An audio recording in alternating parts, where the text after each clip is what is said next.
Thailand is a food lover's paradise, but most tourists miss out on eating some of the best Thai food. But after this video, you won't be one of them, because I have 50, yes 50, of the best Thai foods to try when you visit Thailand.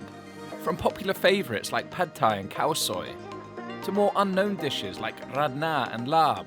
I'm going to take you from Bangkok to Chiang Mai to Phuket to find the very best Thai food for your trip to Thailand. So, let's get started. I think we can say we have all heard of Pad Thai in Thailand, right? But today I want to show you a Pad Thai like you have never seen before. A little bit of pork fat and pork gubbins, a little bit of crispy skin, a bit more of that pork fat.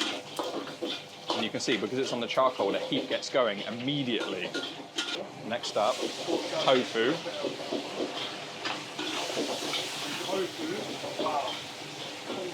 Dried shrimp.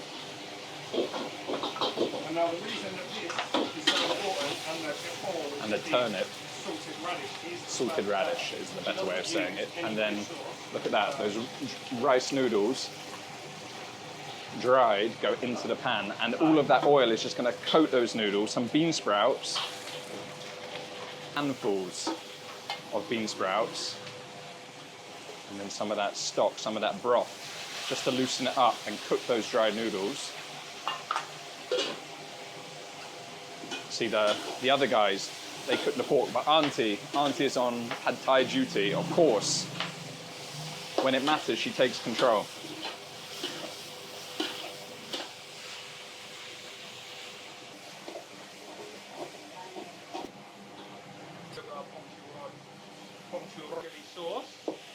As you'll notice, there's no fish sauce going in. There's no fish sauce. The egg has gone in now. And you can see the colour has changed after that sauce has gone in, the sriracha style sauce. And it's coming together now. Now it's starting to look like Pad Thai. A few more bean sprouts at the end for the crunch, for the freshness. And the Pad Thai is done and served up either onto plates or onto the banana leaf. You can see just how crispy that crispy pork is, the skin on top. As he was chopping it, you could see shards of the skin flying everywhere, and the sound, the crunch, the crispiness, roasted to absolute perfection in that jar. And what I love, if you look carefully, you can see crispy pork on top, then meat, then fat, then meat, then fat. You just know, that's gonna taste good. I guess we should try it on its own, but that dipping sauce looks so good, so I'm going to give it a little dip in that dipping sauce. Oh my God.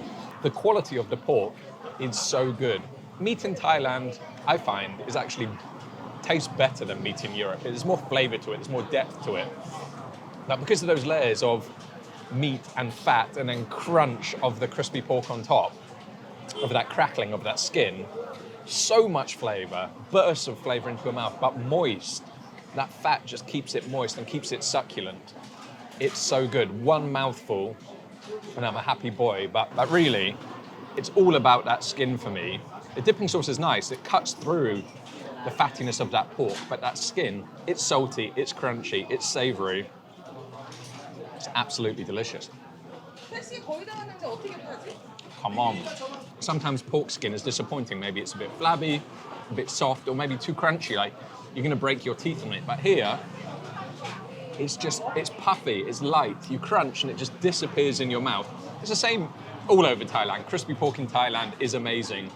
But honestly, guys, this place is one of the best. You don't want to miss it. And then with some of these herbs as well, the freshness that's added. I mean, you can just wrap a little bit of that crispy pork in those herbs, dip it in your dipping sauce. Oh, come on. And then chase it with a little bit of sticky rice. It's perfection. We have to get some of these prawns, don't we? Right, we're trying to order. Trying to order some governor's just said, no. Yeah, the Oh, 'cause auntie's just they're gone, probably the big ones. no, you can't have these. Bespoke selection. I was just saying, get the fresh one. Ah, okay. Okay. She's sorting us out. Right, in hand, 200 baht, and another guest on the channel, a new guest on the channel, Keys One, welcome. Thank you. Hungry? You. Gary ordered the food, you paid for it, and I'm taking it. Yeah, typical. Order the food and he runs off. All right, guys, so to go on top of these perfectly grilled prawns, we've got some Naem seafood, which is coriander, garlic, a little bit of sugar, some fish sauce, lime juice, all pounded up, lovely. Look at this. How amazing do they look? And you were saying these are the smallest ones? These are the smallest ones you can get. Look at the size of that bad boy. God, so these are the smallest river prawns that they do here. Look at the size of these. Can't really beat that for a fiver, can you? How much is that in Aussie dollars? A tenner? It's about $10, isn't it? How much is it? 200 200 baht? baht? $8. $8. Madness. Yeah, could you buy one prawn for that? No. Grilled? No. No way. And as Joe always says, you've got to get a bit of that Head action. head action. So the great thing is, we were looking at some off-the-shelf numbers, and the lady said, no, we'll cook you fresh ones. Ah! They are hot. Fresh and hot. I was just going to say, so meaty, so fresh. She told me they've come in fresh today, this morning. She could be lying, but as I always say, you know when they say to tell the freshness of a fish, you have to look into the fish's eyes, right? Yeah. I don't. I look at the fishmonger's eyes when I'm asking them, when did this fish come in? Right. Let's get some in that Naem. Oh, look at that. That prawn is so sweet, so meaty, so juicy, but the Naem seafood, amazing, spicy, sour, and just lifts up that prawn. Sharp, the perfect match, right? Yeah. Right? Yeah, Can't beat yeah, that. yeah. Can't beat that. Who wants cheese or whatever else? I know, there are a few like melted cheese options Yeah. there, not for me. That's what you want, guys. That's where it's at. But after a long day on the road, dinner could not come soon enough. And dinner was, as I said earlier, mulkata, which is Thai barbecue. You get given a metal hot plate and you put soup in the bottom where you can cook vegetables and tofu. And then on top is a grill plate. You've got the heat underneath and you grill your meat. And as you cook, the juices run down into the soup. And yeah, you just cook and eat as you go. It's a really great way to eat and really fun way to cook your own dinner too. This is the shrimp paste rice, and you can see it's pretty famous for it by the amount of action that's happening in here. Looks amazing. I'll show it to you later, guys. We're obviously ordering some, and you've got Gary already at work. It's like a military action. Setting it all up, getting it ready for the takeaway, and you can see everything. You've got the rice with the shrimp paste, of course. You've got the strips of egg, pork, dried shrimp. Ah, okay. She's saying over here you can see them stirring it up. Ah, Auntie. She was the one who took my payment last time. We've been invited in. Ah, okay. Proper cooking, kop kun kab. Okay, shrimp paste goes in. Look at that, huge amount of shrimp paste. See, now we've got the VIP access.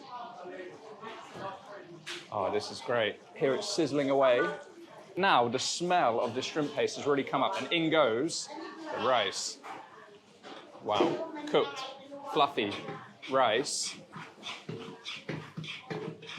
She's just going to stir that up and mix through all of that shrimp paste. The smells, guys, the smells coming off it. Wow.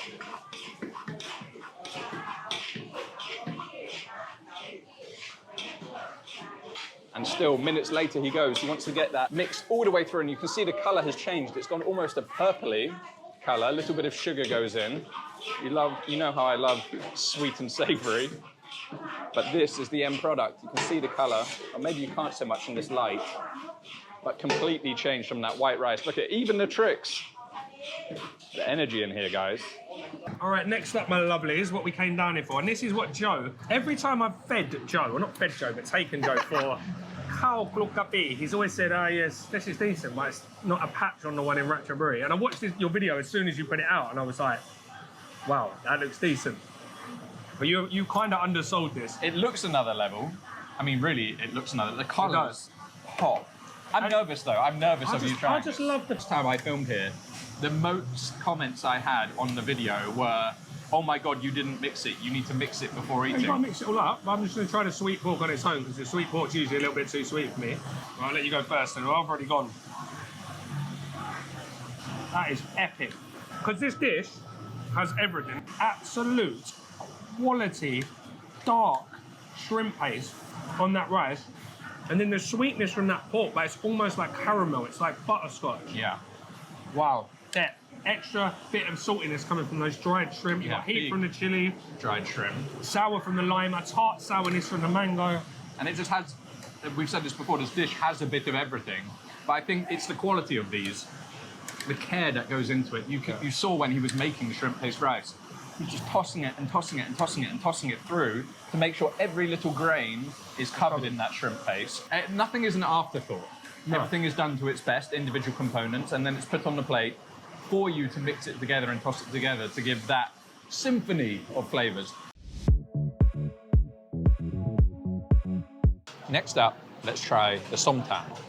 Papaya salad, I'm sure you've heard of it. Somtam Thai is the one I've ordered. You get all different types of somtam, cucumber, sweet corn, but this papaya one is the standard one. You have long beans in there or green beans in there, peanuts, dried shrimp, garlic, the papaya, shredded papaya, of course, tomatoes, fish sauce, all sorts of things, all sorts of flavors in there. You can get fermented fish sauce as well, but not in this one. This one is more known for its acidity and its sweetness. There's lime in there, and it's all pounded up. And you could see them doing it in the pestle and mortar. I love watching it. I just love watching my food being made, and I love it in Asia where you can do that so easily. But this dish is all about vibrancy. It's all about freshness. It's all about crunch and texture. Let's try it.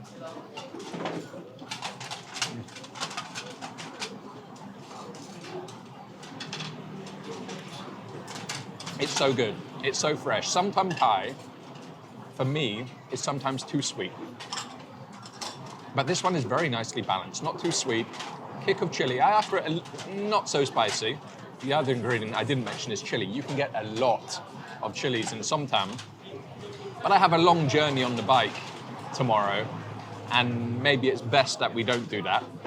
But what I love about it is the texture, the crunch, and the acidity of that papaya. And then those little shrimp in there, you can see, if I can show you, little dried shrimp. And they just give bursts of saltiness. Not in a horrible fishy way, but delicious. And then crunch of that peanut. It's so good. It's the perfect combination. And then what you want to do is take some of that sticky rice, make it into a little ball, and dip it in that somtam sauce, that juice. And you can't order crispy pork and grilled chicken without somtam. It's mandatory. Grilled chicken, or roast chicken in this case. First things first, the skin looks so sticky and so amazing. It hasn't gone that roasty. It almost looks sticky. Oh my God, sticky and golden, look at that. The drumstick was the piece. I've gone for the leg, I love the leg. It's the best part of the chicken compared to the breast for me. But just look how succulent that meat is. You're not gonna get a dry piece of chicken in this restaurant, I promise you. And we've got that dip. I'm gonna dip it in that dip. And then try it, the drumstick.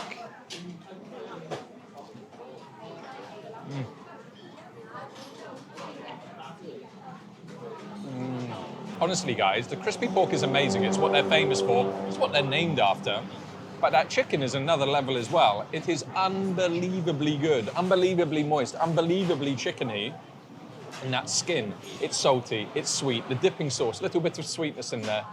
Can taste the galangal, can taste the garlic. It's so good. Little kick of chili at the end. It's so good. But that skin, again, the crispy pork, the skin was the star. The chicken, the skin is the star. It's sticky, it's sweet, it's savory. Again, the perfect combination with sticky rice, the perfect combination with Somtam, you have to have a bit of everything, bit of that somtam, bit of sticky rice, a bit of the chicken.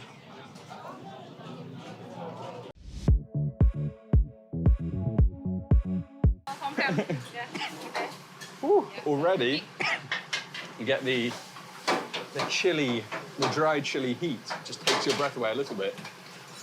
So I'll explain to you, so the gaunt tab, the prawns go into the pan. You can just see the heat on that wok over the flame. You look at those chili, and then you've got the minced garlic here too. Got the heat coming off that wok. You can see it. And you can see how quickly they cook. And when I say wok hay, this is what I mean, it's like the flavour of the wok. And you only get that when you're cooking over this level of heat. But that is what gives it the flavour. In goes the garlic. In goes the chili. And that's when it starts to take my breath away. Fresh chili, red and green chili. And then some, and then some dried chili. That's the one that hits you in the back of the throat. These guys are used to it. He'll be here all day. Sauce Kra Pao. Okay, and the sauce Kra Pao goes in. And you can see, as I say, how quickly this cooks. In goes the Kra Pao leaves, or the holy basil. And that is what gives it the flavour. So dish number one. Onto the rice. How interesting is this, that when they fry the egg, they separate them. So she'll put the white in first and get that cooking, and then the yolk goes in on top. That is how she gets the perfect fried egg. I'd never have thought of that.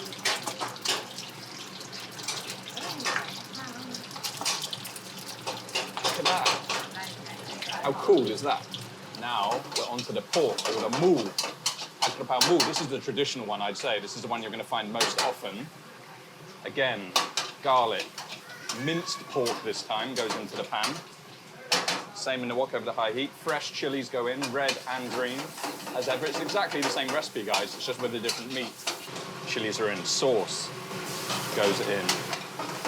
And again, just as quick as the prawn one.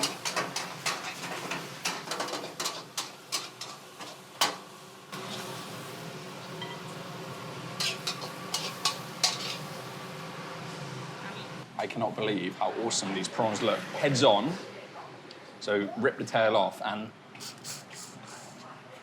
suck out the inside of the head. Oh man, that is so good. But like I said, look at the size of that meat. And excuse my hands, but I think there is no other way to eat a prawn than get your hands messy. So let's get a little bit of everything. Juicy prawn. Obviously, if a prawn is overcooked, it can go a bit bullet-like, a bit rubbery, but these are perfectly cooked. You can see how quickly he cooked them, keeping them moist. For me, I'm going to use a little bit of this on the side, and you can do that. It's fish sauce with chilies, so to amp up the chili flavour even more, but it adds another saltiness too. But as I always tell you, taste it first and see what you think it needs. This is one of Thailand's national dishes for a reason. I think everyone thinks that pad Thai is the national dish of Thailand, and that's what we as foreigners think it is, but actually, pad Kra Pao is way more synonymous with what people eat on a day-to-day basis in Thailand as a national dish. And the one that caught my eye here straight away was this hoi tod shop. Can I get this one? One of this cap.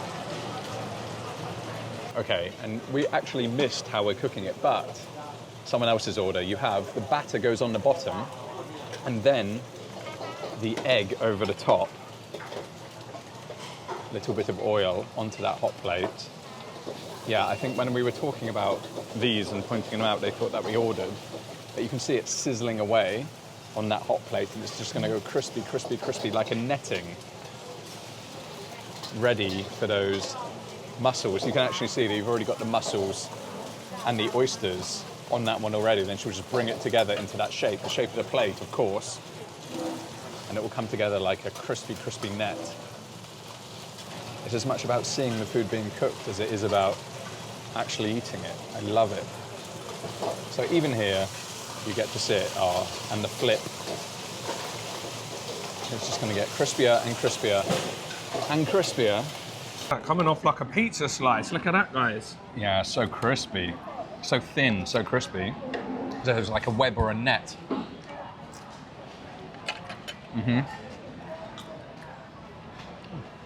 Super light, super crispy. And one of those oysters. Beautiful fresh oysters. I mean, that is super, super, super crispy. It translates to deep fried crispy. So not just deep fried and extra crispy. Yeah. Then you just got that soft egg on top.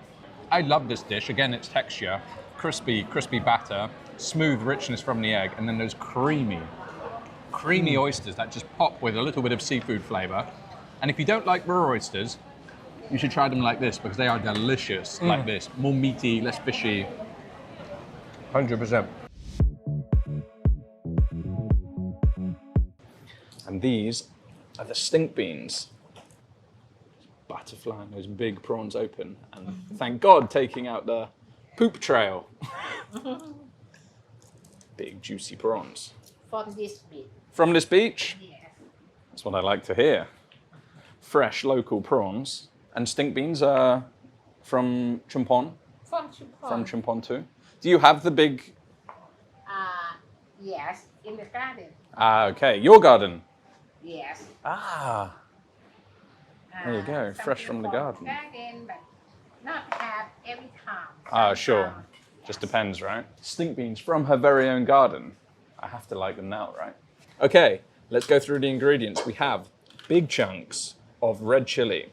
We have torn up kaffir lime leaves. The prawns, which you said are local from the beach here. And then, as I said, the stink beans. And a few fresh chai. Chai. Ped. Pepper, okay. If you have spicy, you can more. Chai cup. Red chili Cab. and the garlic. So red chilies, fresh, Yeah. and garlic, pounded up in the pestle and mortar. All right, into the wok goes the pounded. Ah, she's pounded the red chilies as well with the garlic. And a little bit of oil. And the smell you get coming off that. And as I said, the shrimp paste will go in now, so you can cook that flavor out, Cab. Oh, and straight away you get the shrimpy smell. Love it. Such a authentic flavor of Thai cuisine. And you can get it now. I get this in the UK now. A little bit of water. Yeah. So the water will stop it burning. So it will cool the wok down a little bit and it won't burn that garlic. There you go. And she actually, oh, the chili in my throat. She actually speaks good English. How long have you been cooking in this restaurant? 20 years. 20 years? Should be good then, right? Stink beans go in. And the shrimp.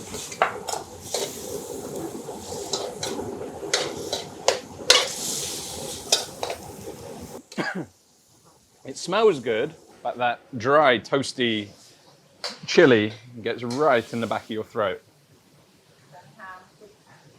A little bit more water, just to add to the sauce and make the sauce.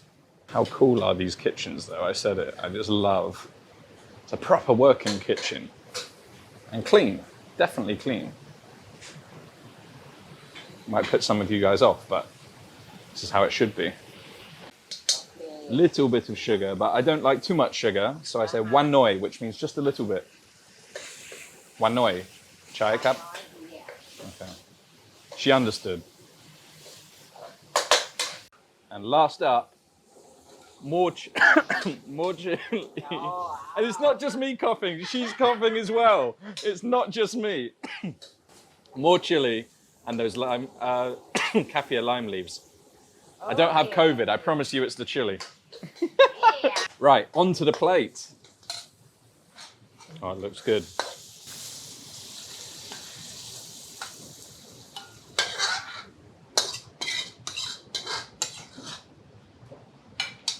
Look at that, the colours. Incredible. Okay. All good? Okay. Let's take this over. If it tastes as good as it smells, I'm in for a treat. Maybe let's just try a stink bean first. Oh, wow. I mean, it's spicy. You can get the spice on the first taste, but then the stink bean has a really interesting flavor. There's a crunch to it. I mean, it is spicy, but there's a crunch to the stink bean on the outside, and as you chew into it, almost this like sulfury, gaseous. I don't really have the words to describe it, but it is delicious, and I'm sure it will go very nicely with those prawns, those big, big prawns. So let's take one of them, and she's just butterflied them open and left the shell on, actually. So eating seafood with your hands is kind of the only way, right? Local prawns from the beach, or the bay, probably not from the beach. Get a little bit of everything on that spoon, and in we go. If I was sat here with a cold beer, sun going down slowly, eating the shrimp that's caught from the bay, the stink beans from her garden, and her warming personality, I'd be a very happy man. Grilled meats are famous all over northern Thailand, and you can see vendors grilling over charcoal on the roadside everywhere. I've come to one where they do mixed grill, or yang ruam, and wow, it looks amazing. Watching them grilling over the charcoal, just taking care of it, the smoke coming up and licking the meat. You just know, sometimes you just know it's going to taste good. And this place, well, I think it's one of them. I've got a little bit of pork belly, I've got a little bit of tenderloin, and the one I'm excited for most is the intestine. I love offal, I love intestine, especially when it's grilled like this. Of course, it's Thailand. I was gonna say it's morning, but any time of day, sticky rice. Cannot go anywhere in Thailand or have any dish in Thailand without sticky rice, right? And it comes with nam jim jiao, a dipping sauce. So I'm gonna get a little bit of that meat. I'm gonna go with, oh, I don't know if it's belly. It's a bit too thin for that, but just look at the crispy skin on the outside and how fatty, juicy, and tender that fat is. It looks so good. So I'm gonna get a little bit of sticky rice, a little bit of that meat, and that dipping sauce. Let's try.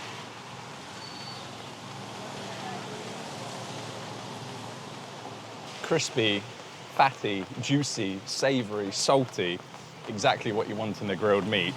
But if that one looked good, look how good that little cut of tenderloin looks. You can see on the outside where that smoke has just, well, caressed it as it's cooked, and a little dip in that sauce, and oh my word. Normally, I love pork belly, my go-to. The crispy skin, come on, you can't beat that.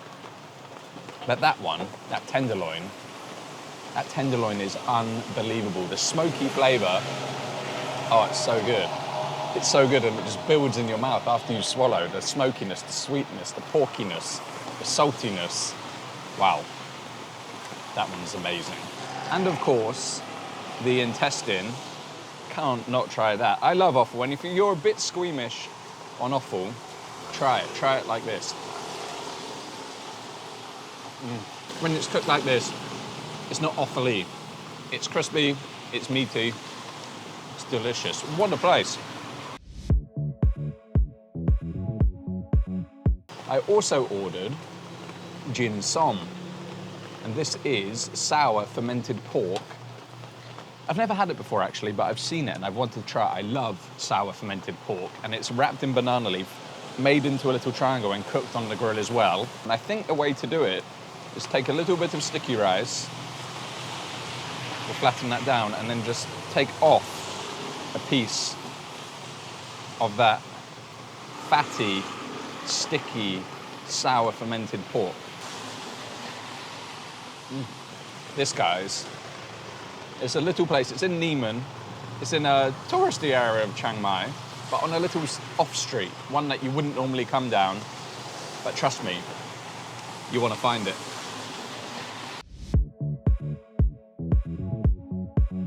Khao Soi, the most, well, everyone's #1 dish when they come to Thailand, I think. A dish that should be top of your list I was going to say my favorite Khao Soi, but I think it deserves to be called the best Khao Soi in Thailand.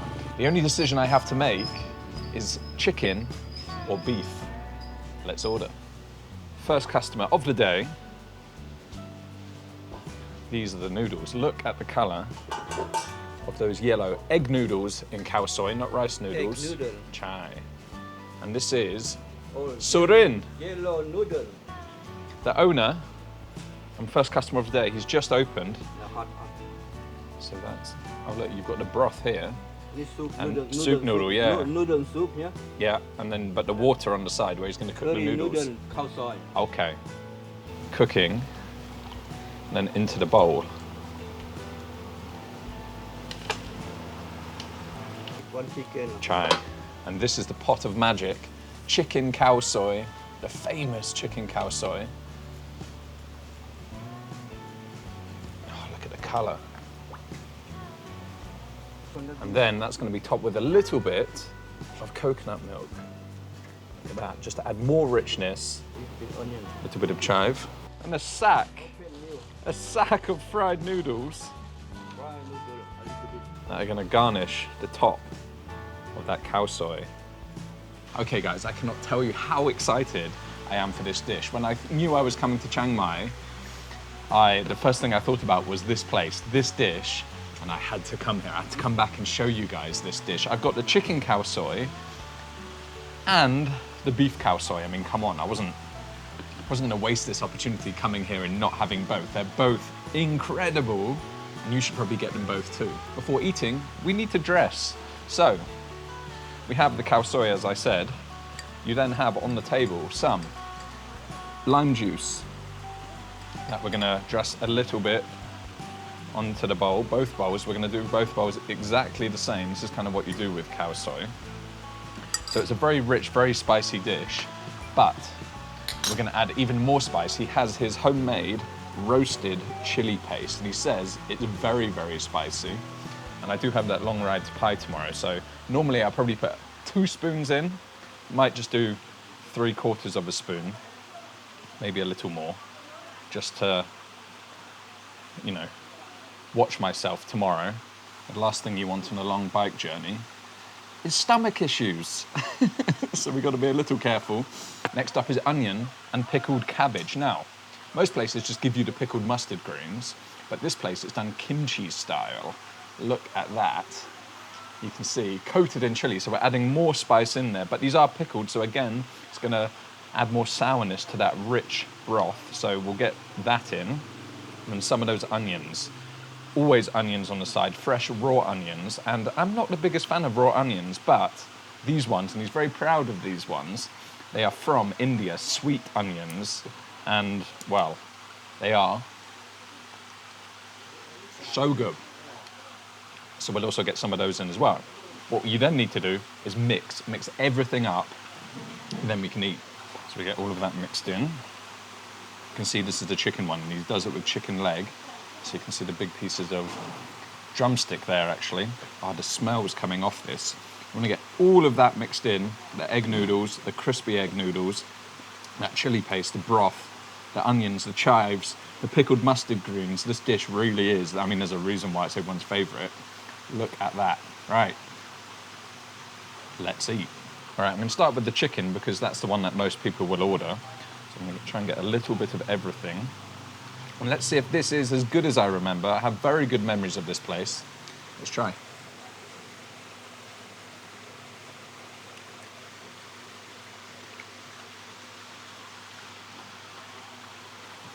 Come on.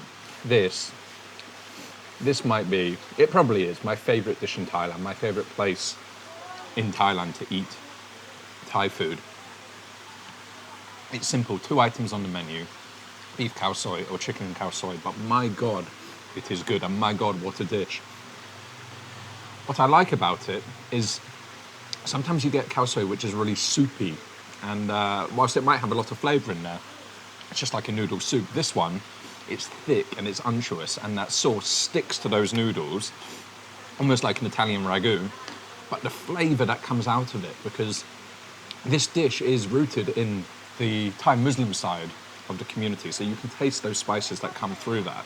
But the chicken, my God, the chicken, he's cooked it for a long time, and you can see that in the pot. Must have probably cooked it all night, I'm guessing. But the chicken is so chickeny, it tastes like real chicken. That's what I love about coming to Asia. But in here, there's so much intense flavour in that sauce, and it is rich and it is spicy, and that chili, that roasted chili paste that he uses is very, very good. It's a real depth of flavour. But the coconut milk, he puts a little bit of coconut milk on top. He doesn't put so much in the broth. So it's not like sickly rich. You just get all of those flavours come through. It doesn't overpower. It's so good, guys. And then with those pickled mustard greens, the sweet onion, the freshness from that sweet onion, and then the crunch of those noodles on top, because texture is important. The crunchy, crispy noodles on top, which suck up just a little bit of that flavour. Guys, it's amazing.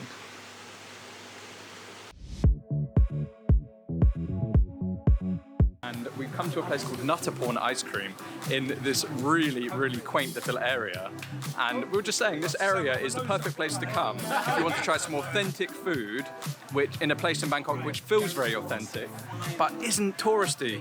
However, because it's near the old city, they're used to tourists, and a lot of people do speak English, so it is very easy for you to come and engage and order what you want. But you get some great quality food in this area. Anyway, ice cream. We've ordered 3 ice creams. Coconut, which is the speciality, and I've had that before here, and it is fantastic. Black sesame, which is quite unique. And then fresh milk, which I wouldn't say it's unique, but you don't see a lot of fresh milk here. So I thought we'd try that one too.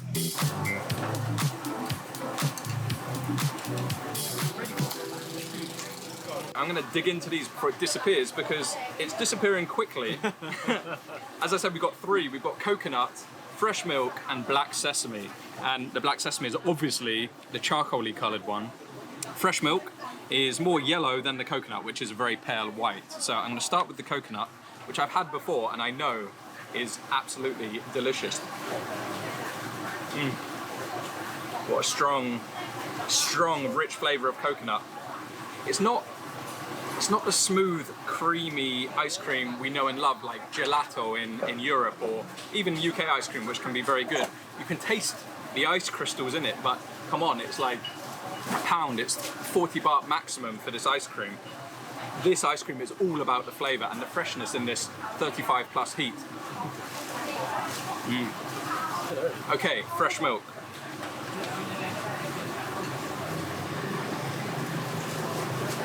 Very simple, very clean on the palate. She's definitely put a touch of vanilla in there. I presume that's essence rather than actually the vanilla pod, but another good example of the ice cream. And the one I was looking forward to trying, because it looks so interesting, is the black sesame. Wow, that one is incredibly intense. Get a huge hit of that sesame flavour. If you've had tahini, it tastes like you're eating frozen tahini, which I love, but it doesn't give you that cloggy mouth feeling. I think black sesame is my favourite. Okay, look at this. How juicy does that chicken look? So good. The boiled version of the chicken, and then the khao mangai tod, which, as I say, is the crispy chicken, deep fried. Perfection. I really cannot wait for that.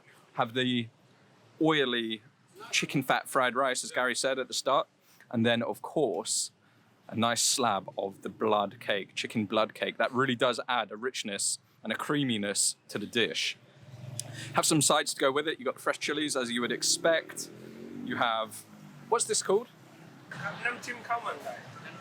Nam Jim means dipping sauce. Okay. If you say it wrong, I'll tell you what it means. You have the Nam Jim Khao Mangai, which is like a dipping sauce, a chili dipping sauce for the khao mangai. You have some fresh ginger, and then you have this amazing, strong chickeny broth. And I think that's winter melon with a little bit of winter melon inside it. So let's stop talking about it and let's try it. Let's get a few of those red chilies on there. Little bit of that dipping sauce. Obviously have to load up on the spice. We are in Thailand. And actually I like to put a little bit of that chicken broth over the top. Oh man. The flavour of that broth. Wow, what a chicken hit. Definitely a little bit of that on there. Let's get first a bit of the boiled chicken. Eli's already had a plate.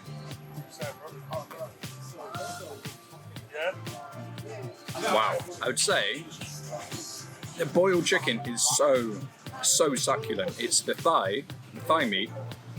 I definitely prefer thigh meat over the breast meat. It's always going to be more succulent anyway, but the succulence and the flavour of that chicken is incredible. Sawadee krap. เท่าไรครับ 45 บาทค่ะ Okay. อันนี้เป็นสังขยานี่50 บาท Okay. And what is inside?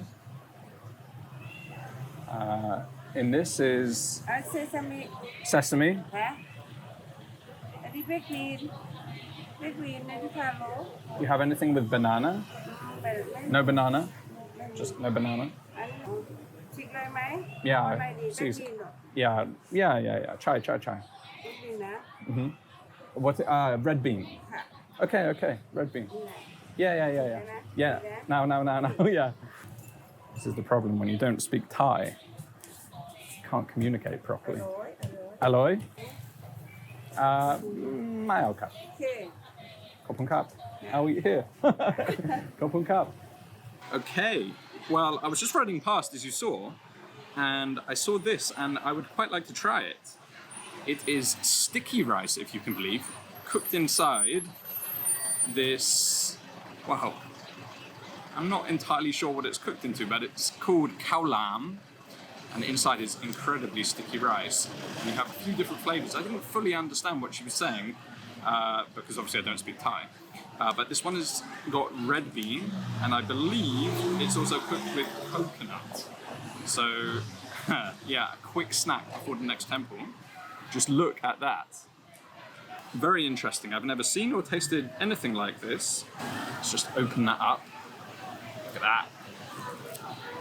And inside, yeah, you got the sticky rice and red bean. Looks like there's a skin on the outside. But I think you can probably eat it. It's probably natural. I'm not going to waste my time taking it off. So let's give it a taste.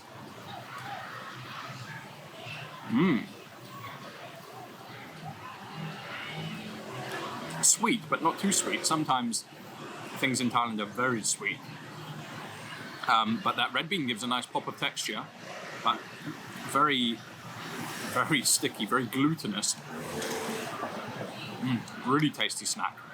If you see these on the street, make sure you stop and try them. It's just between the temple that we were at, Wat Pu Min, and Wat Sri Panton. We have crab. Gary wants to try this crab at this stall. Look at that. Look at the chunks and knuckle meat. You know I love the knuckle meat. Again with Nam Jim seafood.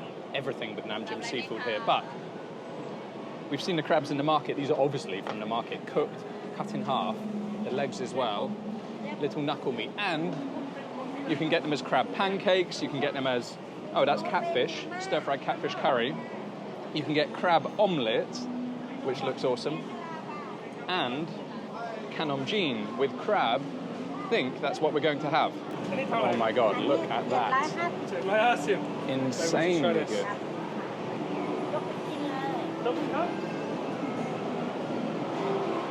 How good does that look? Alright guys, look at this, the kanamjin noodles, the fermented white rice noodles made with the fermented water. You have the pickled mustard greens, little bit of cabbage and bean sprouts, and then lemon basil, but this is what we want. Look at that, creamy sauce with chunks, white chunks of that crab inside, and then see how much chili is in there. You know it's going to be spicy. It looks like, I'm not sure, but it looks like they put the brown meat in there as well, just by the consistency. Who knows, I hope they have. So that's the tastiest bit. Look how creamy and coconutty that is with that turmeric, which is giving it that vibrant yellow colour. So get some of that on those fermented rice noodles, get lots of that crab meat onto there, mix it up, and let's try it.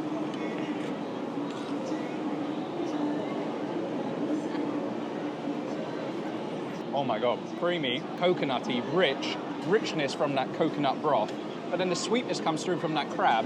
The broth doesn't overpower it, a little kick, and then the sour from those Kanonjin noodles. Is it better than the snails? It probably is, let's be honest. Man, I cannot put this down. Best thing I've had in the market, probably better than the prawns. I mean, I did like that Namjim seafood, but there's something about this, a bit of comfort food for me, Kanonjin, and it's something that you can't quite replicate back in Europe where I'm living now.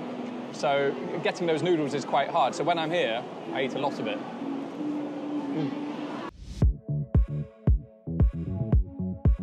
All right, guys, Sai Ua, Northern Thai sausage. One of my favorite things to eat in Thailand. One of the best sausages in the world. Meaty, herby, fragrant. Oh, I cannot wait. And I'm here, street side, highway side. A little bit noisy, yes, but that's all part of the atmosphere. For one, it is sausage heaven here. Cooked over the charcoal. They finished cooking now. You've got them just keeping warm on the side. They also do this amazing muyang grilled pork. Starts off in a clay pot and then finished on the grill. But this is what we're here for. The Sai Ua, the sausage. Oh, the smell already. I mean, it's just sat there warm, but the smell coming off it. I cannot wait to try this. Just a little roadside stall. Let's grab some. You get to choose our sausage, guys. Can I check? This will do. This one. We don't want to grab one that's too big, do we? We're only trying. We've got a lot of food to try. Cab.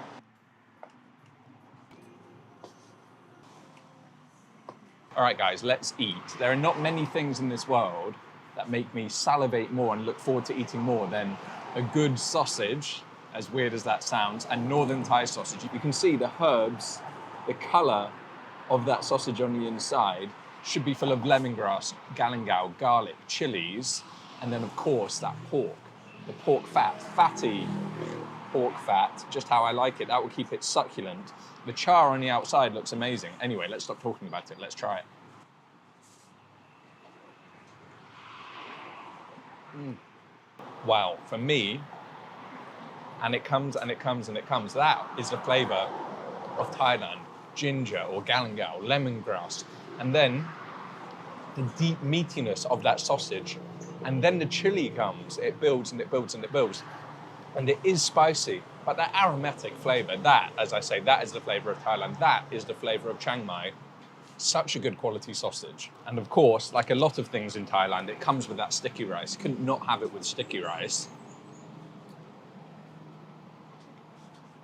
The perfect combination, especially if you don't like it so spicy. I don't mind it spicy, but the sticky rice just takes off that chili heat. But it is spicy. I've been away from Thailand for a little while, and I can feel it burning in my mouth. Normally I can handle spice, but it's got a good kick. Not too spicy, a good kick. Absolutely love it. Honestly, so good. I've got to say, sometimes these are a bit greasy, they're a bit too fatty, but this one is the perfect texture, the perfect consistency, and that char on the outside, the smokiness on the outside from being cooked over those charcoals. It's so good, guys. And I've just got a bowl of nam tok soup, pork noodle soup, normally enriched with blood, so it's a nice earthy, rich flavor. But these noodles, I asked for a large bowl, thinking, you know, large because I'm hungry, I haven't eaten yet today. It's absolutely massive, it's like a cauldron. In there we have pork balls, strips of pork or like cut up pieces of pork, lots of garlic, lots of shallots, a huge mound of noodles, and then that rich, rich broth. Look at the color. Deep, deep, dark broth. But to be honest, I don't really care what it tastes like. When you have a view like that, it doesn't really matter, does it? All right, let's try it. To be honest, I wouldn't want anything else. I was going to go for a little Larb salad, chopped minced salad, but to be honest, on a day like today, Has to be noodle soup, doesn't it? Let's try it. Oh, flavour is spot on. A little bit sweet for me. I didn't tell her that I didn't want so much sugar.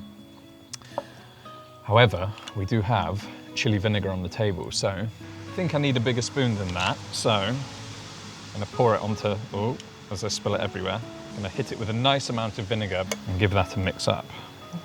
Sweet noodle soups, not really my thing, I must admit, but that is the base flavour of Thai food. So you have to remember that you don't want so much sugar, or add the chili vinegar. Oh yeah, much better, much better. And the flavour is so rich, it is so deep. Almost irony from that blood. And then the noodles, look at that, look at that. Huge pile of noodles. Yes. And the pork is good too. Yum Naem Khao Tod. It's a salad. So the fermented pork goes in and is crushed up in the bowl. Lime juice, chili oil, sugar, 2 different types of sugar, chili, roasted chili paste. The guy has said no to ginger, shallots and spring onions, but that's normally what would go in. So this isn't my order, Gary filmed our order. In goes, well, they're not noodles, they are strips, slices of pork skin, and then that fried rice, which she's just bashed up. Now she's gonna toss it all together and mix it up, and you just watch the color change. Oh wow. The smells, guys, the smells coming off this dish. I love this dish so, so much. And this is one of the best, not just in Bangkok, in Thailand, here in Talat Plul Market. Now she's gonna snip it up with the scissors. And then in a separate bag, you will get cabbage and then herbs. Love it. Khop kun kap. All right, I'm gonna try it. I'm just gonna get a forkful of that of that salad. I told you I'm a little bit scared. I'm gonna try it without first. All right. Some of that crunchy rice in there, a bit of the Naem, a bit of the skin, a bit of the ginger, a bit of everything, basically. Do you know what's really interesting? Go on. He done that little thing with your head, which I know you like it.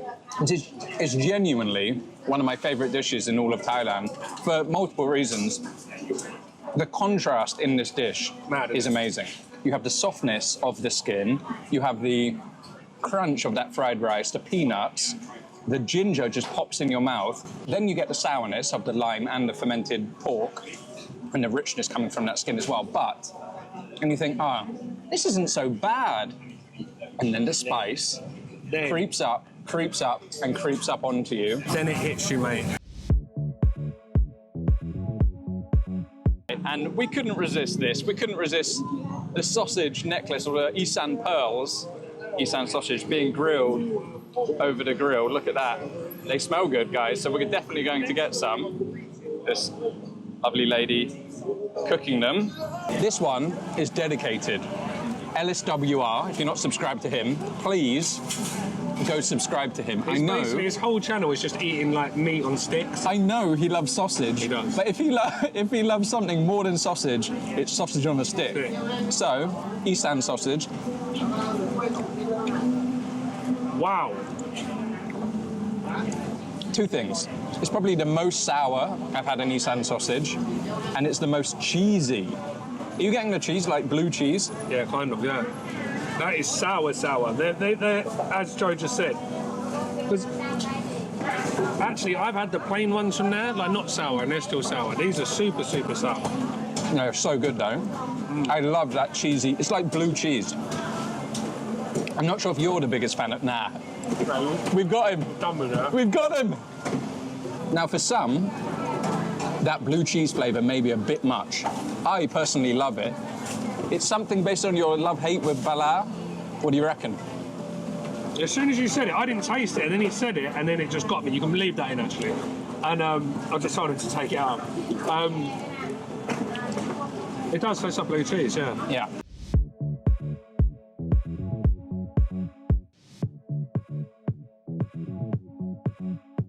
this is going to be gang som. You've got the curry paste in there, the shrimp paste, and some water. I do not know how he cooks in here. I'm putting my face in to try and talk to you about what's going into the pans, and I cannot stop coughing. The chili, the fumes coming off that wok is just going straight up my nose, and I'm coughing. You can see my eyes watering up. My God. In goes the fish, the gang som. And what is this? This is bamboo.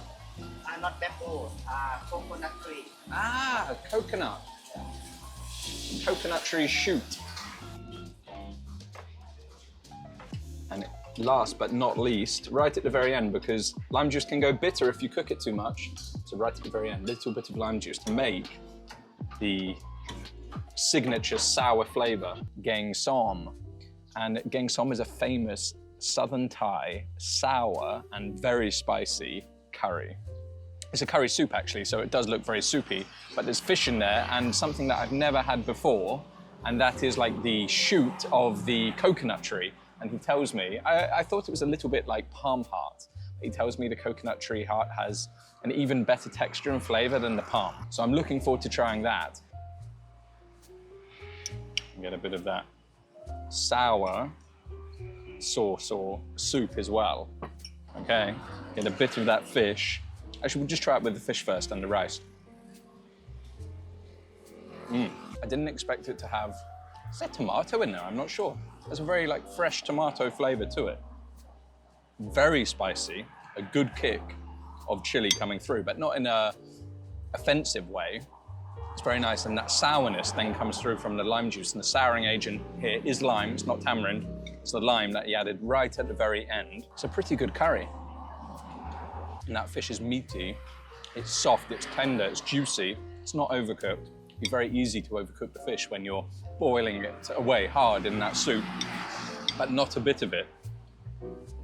Very tasty, very bold soup. Let's try some of that shoot from the coconut tree. Oh wow, interesting. It has a nice crunch, like a bamboo shoot actually. There's a nice crunch to it, but it's soft. And it soaks up that sourness and that spice. I don't know if it has a huge amount of flavor on itself, but it's like a sponge sucking up the flavors around it. Adds a nice texture. Right guys, the menu is in Thai actually, but it's pretty straightforward and simple. For 55 baht, you have duck noodle soup, and that's just the straightforward, the original. You can pay 10 baht extra at 65 baht if you want breast. Obviously, that's going to cost a little more. And if you want mixed, it's 85 baht. So pretty simple order. You can choose duck, duck, or duck. It's not going to take me long to work out what I want. What I do want is the duck noodle soup with rice noodles, and I also want a dry noodle with the egg noodles. And if you don't speak Thai, sometimes I try and translate it and speak the Thai. But if you're even a little scared of that, what you can do, translate it before you come, get it on your phone, and then just show that, and then you're not going to go wrong with your order. So, let's do it. เส้นเล็กน้ำไม่ใส่ถั่วงอกไม่ใส่ผักชี ขอบคุณครับ ใช่ บะหมี่แห้งไม่ใส่ถั่วงอกไม่ใส่ผักชี ใช่ ขอบคุณครับ And apparently, we can choose the banh mi. They're the same, but different size. ใช่ yes Oh, that's a tough one. So you've got the slightly wider, flatter ones, and then you've got the small, thin ones. I think we'll go with these. ขอบคุณครับ ขอบคุณครับ Okay, here we go. คุณพูดว่าไงวะ Okay, banh mi noodles go in. Thin egg noodles, and she doesn't make them herself, but she buys them off someone who does, so they're not factory made. And just a little bit of that sauce goes in with them. Very, very quick to cook in that broth. This is water or stock? Chicken stock? No. Just water? Yes. Okay, but it looks like color because of the starch. That comes off the noodles, so all of the noodles will be cooked in there, and then this is the one with the broth. Noodles go into the bowl.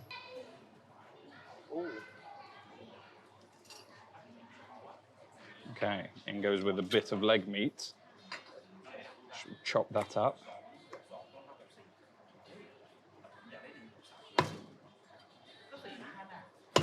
And trust me guys, the best bit about this duck noodles is you get a little bit of everything.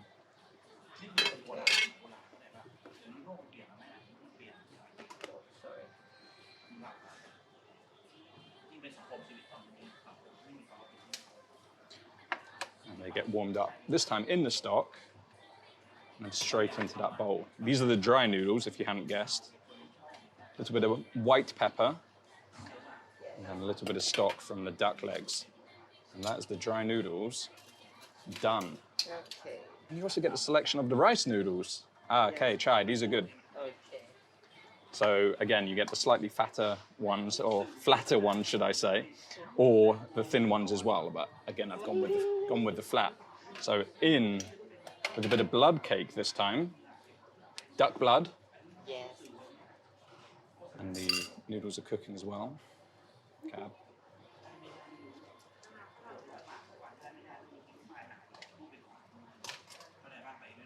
Touch of sugar. Fried garlic. It looks slowly fried, so it looks like it's going to be super tasty. Another bit of chicken leg. A wing. Wings and legs in that pot. That's where you know the flavour is. Again, chopping that up.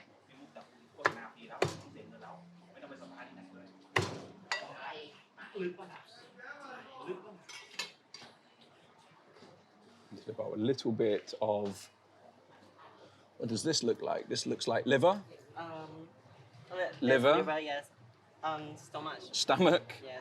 and intestine. Trust me, guys, super tasty. You definitely want that in there. A little bit of the rich broth. Just gonna go straight for the noodles, to be honest.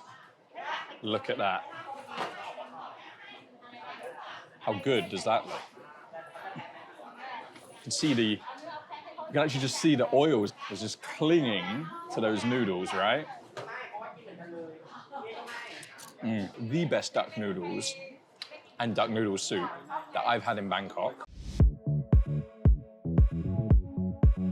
Little round circles with the meringue on top and then the salted egg yolk, and they're wrapped up into this cool little shape.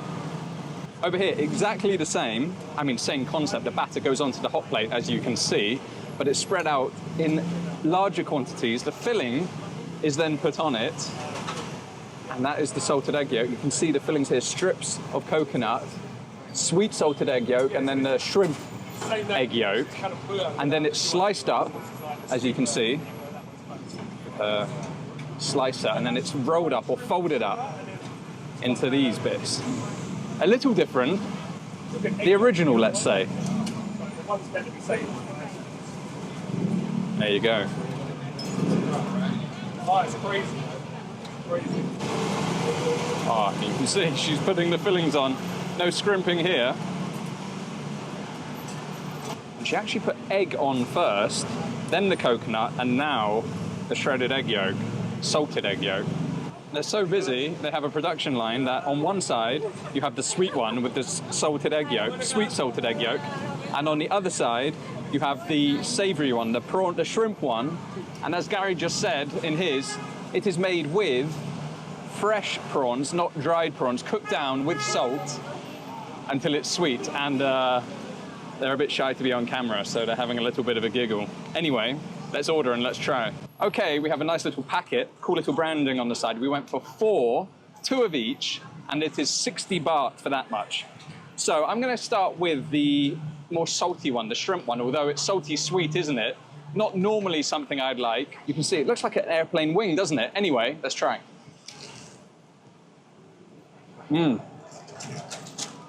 Wow. That's completely different to those little ones you get with the meringue in, even though you can get them with the prawn or the salted shrimp. It's a completely different experience. It's a completely different flavor. I love the crispy batter on the outside. It is very delicious. And you know what? We can knock these, and we have. It's actually pretty good. I could definitely get on with it. And then you get hops of that spring onion, the oniony flavor coming through. I'm a fan. Simple egg omelette, and the way they cooked it, I walked in when he was cooking it over the fire on the pan. Very cool.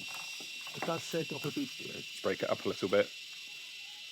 Get it on that rice. Nice healthy portion of rice. Obviously saw I was a growing man. And how can you go wrong with omelette and rice? With a bit of that chili paste and amprick. How can you go wrong with omelette and rice? But how can it be so good? The flavor's amazing, light and fluffy omelette, but you can taste the heat of that wok. Very, very delicious for something so simple.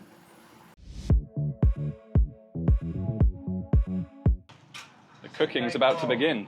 She's got, wow, the heat coming off that again. Now that's pumping.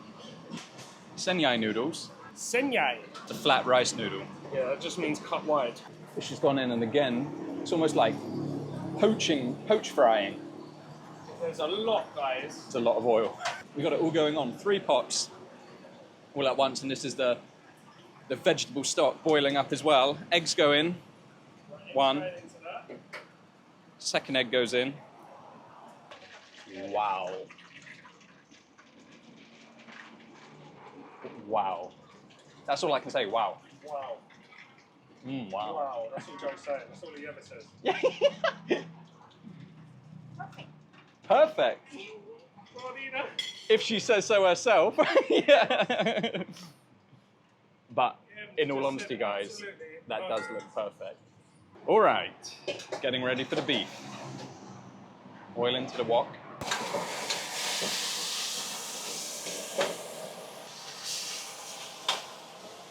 Oh, yes. Downwind of this one, and it's another one smelling absolutely insane. The heat in that wok and the flames. Oh, you know, guys. Once again, you know this is going to be good. Black pepper into the radna. But this is the one. This is what we're here for, guys. The crispy noodles. Oh my God. Made into that cake. Look at the gas. Alright, drains it. Crispy, crispy perfection. Colour even deeper now. Look at that. Wow. Alloy. Tab. Now, do you remember how, well, it was stock, wasn't it? Now look at it. Now she's added that rice slurry. A little bit of the rice slurry has been added in. You can see it's just thickened up, and that egg has broken through it. Put that slurry in. And more. Wow. And now it will really thicken.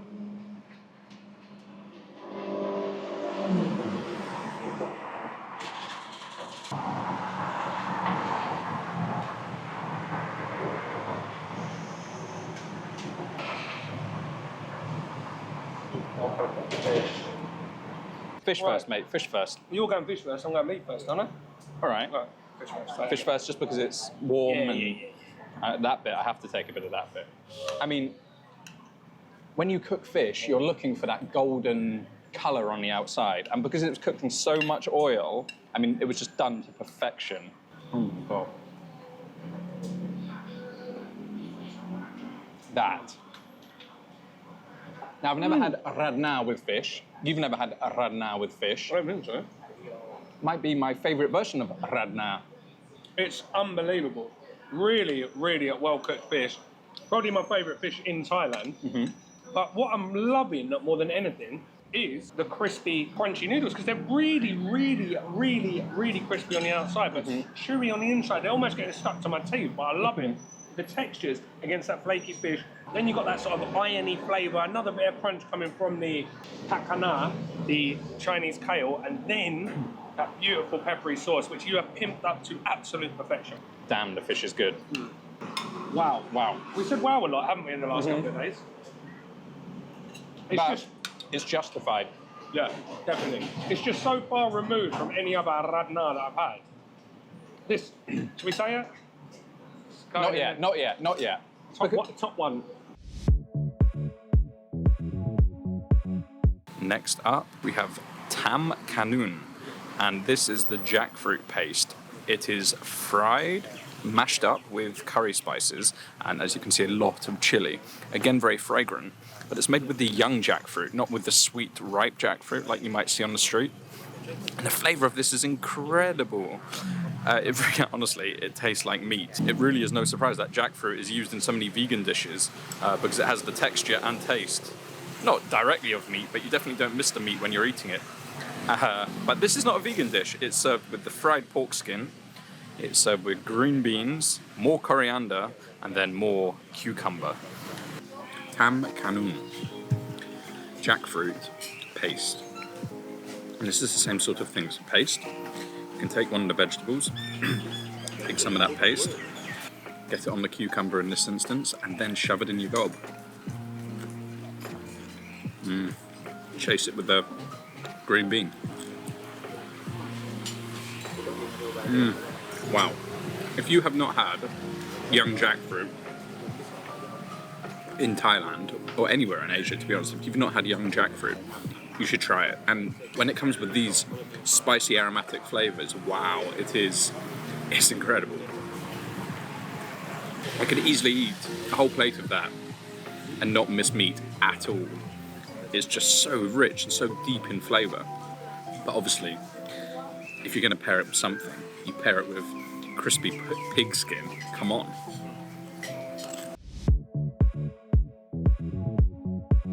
Larb is like a meat salad, I guess you can think of it. The meat is normally ground or hand chopped, and then it's mixed with a lot of different things. A lot of herbs, coriander, Thai basil, mint, and then there's lemongrass, garlic, chilies, lemon juice, green onions. This one looks like it has mushrooms in too. It can be super spicy and it can be very sour, and it's normally eaten with the fresh vegetables and the sticky rice. But let's just try it on its own just to get the flavour through. Absolutely packed with beef flavour, super fresh. I mean, it's very dark, it looks very dark, but the freshness coming from those herbs and the lime juice really cuts straight through the dish. Wow, a flavour bomb. But you do have to eat this with sticky rice, so let's make a ball of that sticky rice. Pick up some of that lap, and I think we'll chase it with a bit of cucumber.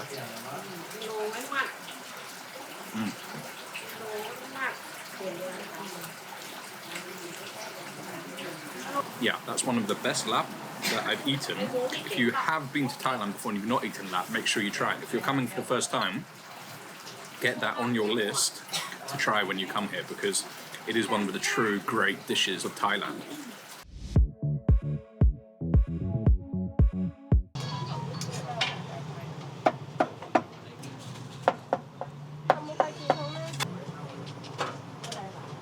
This one is famous because it is the cow camel lady, the cowboy stewed pork leg lady. She's not there today. Maybe she's taking a day off, or maybe she's moved on. But what's not gimmicky is the food, because the stewed pork leg here is fantastic. We have rice, so cow is rice, camel is the stewed pork leg, and it comes with an egg. I've gone for the larger size, just 80 baht, just over $2, great value. And then you can see the jamminess on the inside of that egg. On the side with this one, we have green chilies, raw garlic, pickled mustard greens, and a chili vinegar. That is just going to cut through it. So let me stop telling you about it, and let's actually try it. You can see large chunks of that pork, juicy, juicy pork dripping. So I'm going to take a spoon of everything and try it. Is it as good as I remember? Yes, I love this dish. The meat is succulent. It's cooked in a cauldron with soy, with sugar, with 5-spice. Those Chinese warming spices, and that flavor really comes through.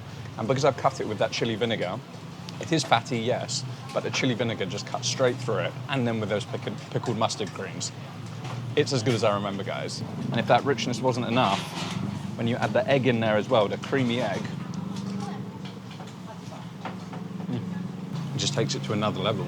These dishes, or some of these dishes, they are simple, and you might think that means they're easy to cook, but that means they're actually so difficult to get right. The meat with cow camel, sometimes they leave it in there too long and they boil it too hard and it dries out a little bit.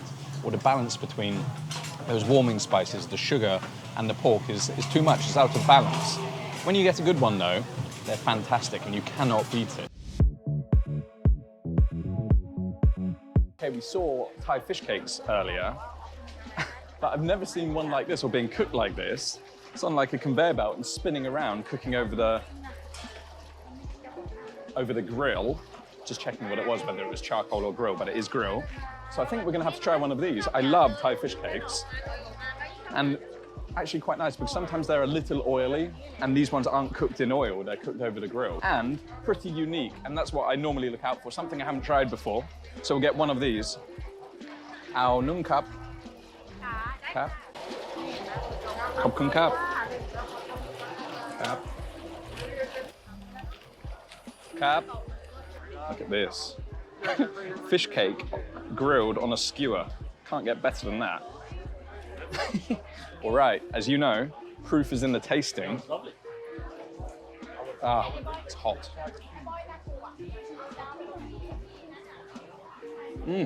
It's softer than I expected. I guess it's thicker than the ones which are fried in the pan in the oil. And they kind of go, not crispy on the outside, but because they're thin, they cook all the way through and have the same texture. These, it's much lighter. It's like soft and not melt in the mouth, but the flavor of the lemongrass, the green onion. Thinking what else is in there? They have green, little chopped green beans in there, or like long beans, which adds a little bit of texture. It's fishy, but not too fishy. It's actually really good. Not oily, not greasy, like the ones which fried. Like, I like them, but as I said, they can be a bit greasy. A genius way of cooking. And I mentioned about the noodles, they brought some out for us to see. Just look at this. I mean, it is a craft, it is a skill to make noodles as good as that.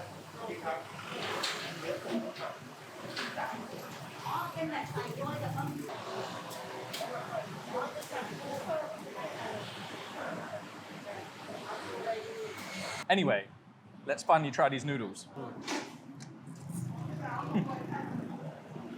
You can immediately taste the difference between these and factory-made banh mi. Now, there's nothing wrong with factory-made banh mi. I love egg noodles of all types. These are slightly fatter. They've got a little bit more bite to them. Yeah, definitely. That chew in the middle. Yeah, al dente, as we'd say, as our Italian friends would say. You've got the richness from the pork fat. You've also got the namanga, the sesame oil. I forget the name in English. Sesame oil as well. Great flavour from that, and then you have that sweetness and sort of five spicy taste coming through from the mordang. And the five spice adds a sweetness, but actually the sweetness from the crab, I don't know if you've had a piece with the crab yet, the crab is so sweet, so light. I cannot remember having a better bowl of noodles in Bangkok. I'm going to start by getting just a little bit of that pork onto the rice, steamed jasmine rice, and you can see the colour of it. You can see that the pork has been cooked in that sauce because the fat is rendered out and is just sitting on top. That's where the flavour is going to be, guys. How good does that look? Now, hung lei, traditionally pork, but they do it here with chicken and beef as well. So if you don't eat pork, there's nothing to worry about there. You can see by the colour of it, the herbs, the spices in there. It's actually one of the few curries in Thailand that doesn't use coconut milk, but it does use a lot of spice. I can't wait. It's tangy, it's rich, slightly sweet.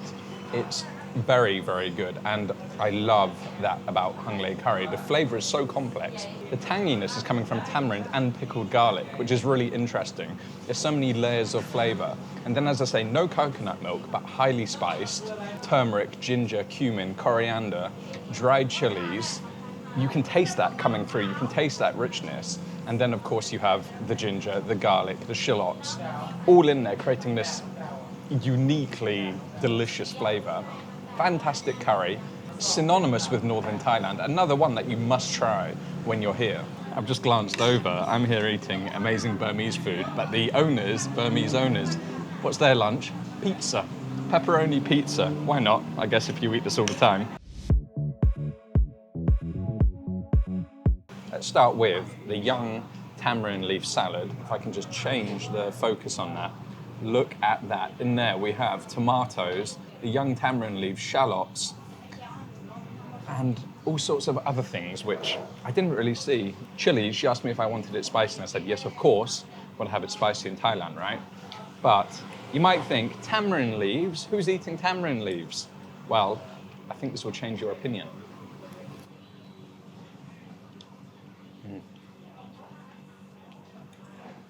There's little bits of peanut in there that give a crunch. The tomato is fresh, very good tomato. The tartness of the onion comes through, but then the crunch from that young tamarind leaves. They're slight, not sour. That's the wrong descriptor. They're very savoury, earthy, vegetal, but in a delicious way. But for some reason, you would think there's meat in there or fish sauce. I didn't say I put fish sauce in, but you would think there's something in there that's giving that savoury, umami, rich flavour. But as far as I could tell, there's not. It's just a unique flavour. And I could just eat this and be very, very happy.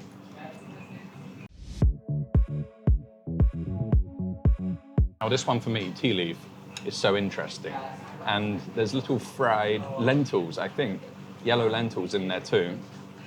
The tea leaf she got out of a packet. I mean, they're probably pickled a little bit so you can actually consume them. Obviously fresh tea leaf, that would be a bit strange. But there's tomato again, there's shallots again. When I was watching her make it, then tossing up and tossing up and tossing up and mixing it up. Really cool to see, but tea leaf. Would you ever think you would be eating tea leaf? I don't think so. Let's try it.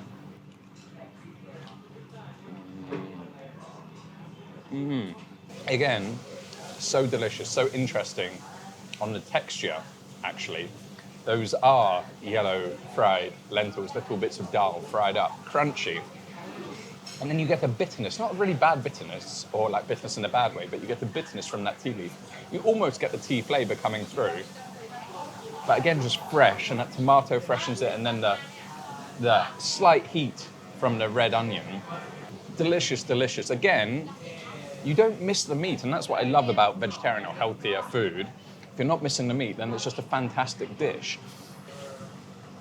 I would say, be careful when you eat this, because the first time I ate this, it was late at night, and I ate this big tea leaf salad, and then I couldn't sleep, and I was thinking, why can't I sleep? Obviously, there's still caffeine in it, so if you're sensitive like that, like me, eat it earlier in the day, but definitely try it when you're in a Burmese restaurant. We have the Geng Ho, unique to Northern Thailand. It's made from a curry paste, vermicelli noodles, so the glass noodles, and then a ton of vegetables in there. You've got aubergine, looks like squash or pumpkin in there, a lot of herbs, and pork. And there's also bamboo shoot in there, but the bamboo shoot is fermented, and there is a slightly funky smell to it, but in a good way. I need to get a fork out here, they don't have chopsticks. So, Geng Ho. I've already told you what's in it. It looks amazing. I'm going to get a little bit of everything. Some of that veg, some of that pork, some of that chili paste, but it's all covered in chili paste. Let's try.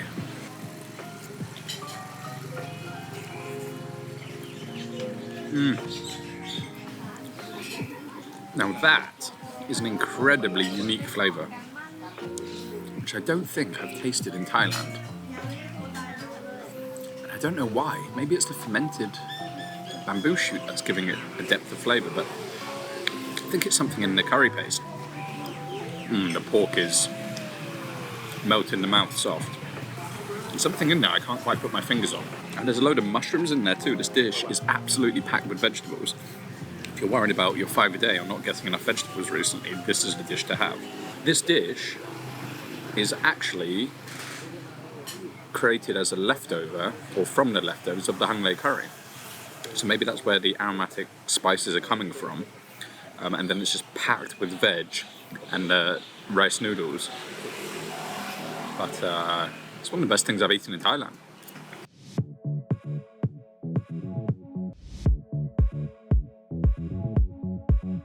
You will not be surprised to know that the first thing that catches my eye is this little fried fritter. And I haven't seen one like this before. This lady she's got shreds of banana in the pot with flour and shreds of coconut in this like batter.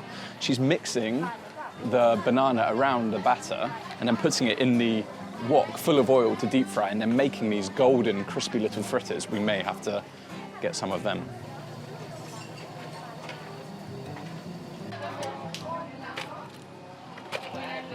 All right, let's try some of these banana fritters still hot, and you can see just how crispy and crunchy that batter is.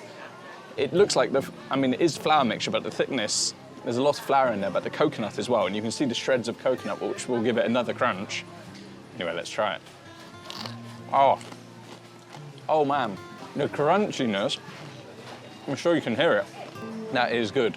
Crunchy on the outside, and then a little hint of coconut, but then that soft, creamy, warm banana on the inside. My God, they are good. 20 baht, perfect, straight out of the fryer.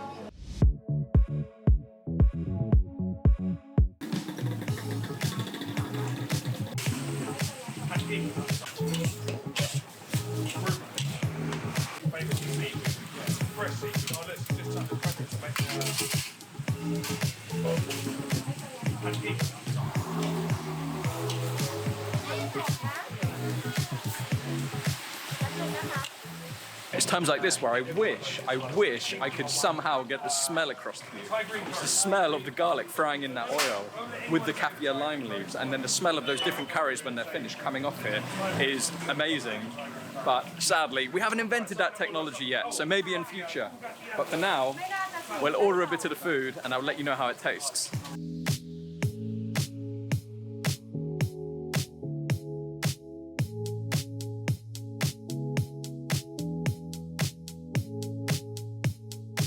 As Gary said, you have a selection of dishes here that you can choose from. But we are going to try the crab meat because the crab looks absolutely incredible. They all come with rice, and there's pork and there's meat. But actually, we're here for the seafood and the crab in particular. And we saw her making it with the chili, the garlic, the kaffir lime leaf, a huge amount of oil, and then she poured in that lumped crab meat, and then a load of spring onions and tossed it together. I mean, if something gets your appetite going, it was certainly that.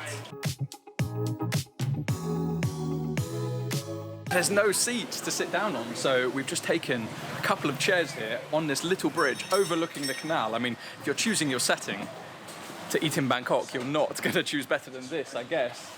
And Bangkok is a city of canals. You may not think it when you're in Siam or Silom or Sukhumvit, but come to the old town and Bangkok is a city of canals. So let's try this amazing crab. And this is the crab dish that I was telling you about and keep saying is amazing. And just look at the size of that crab. And I think this is like what I would call the knuckle of the crab. You have the legs connecting to the body, and there's this like little knuckle that connects the crab to the body. So they must rip off the legs and sell them. Obviously, there's a good price there. And then you're left with this little chunk of meat, which I think is one of the sweetest and one of the best in the crab. And all of it is that one piece. So maybe she gets it on special deal instead of them throwing it away. But either way, I do not care. It looks insane. And the value is incredible, 120 baht. For that amount of crab and the rice, it's just, you're not going to get better than that. Okay, let's try it.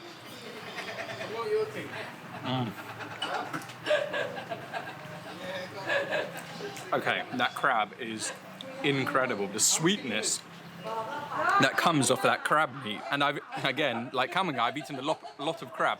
Growing up on an island, I used to catch a lot of crab and taste them fresh out of the sea. You can taste the freshness in this and the sweetness. But I think Gary has killed me again. He killed me in the last video I made with him. There's celery in it. Oh man. And I just... Chinese celery though, so it's alright. That's right. I cannot handle celery, but that doesn't take away from the deliciousness of that crab. And it comes in a very light sauce, which is very creamy. It's made with evaporated milk instead of coconut, which for me, I believe is quite unique. But a great dish, a great dish. I think with seafood, and crab especially, it's very important not to overpower it. And crab can get overpowered very easily. What I like about this dish is that it is light and it lets the crab come to the front. There's a good kick there, and you can taste that garlic and the kaffir lime leaf that we saw frying.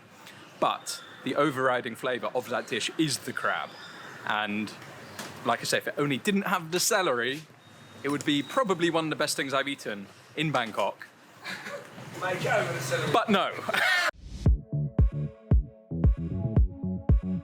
They're already cooking the chicken. I can smell it in the air. It smells so good. I'll come back to the food in a second. I'll just go through the start of the process. Obviously, it's chicken, so you start with raw chicken, and that is in this. It's dipped in this bucket with flour, water, the spices, salt, garlic, ginger, and then it's just left to marinate before meeting the fryer, and then it's fried to its crisp perfection.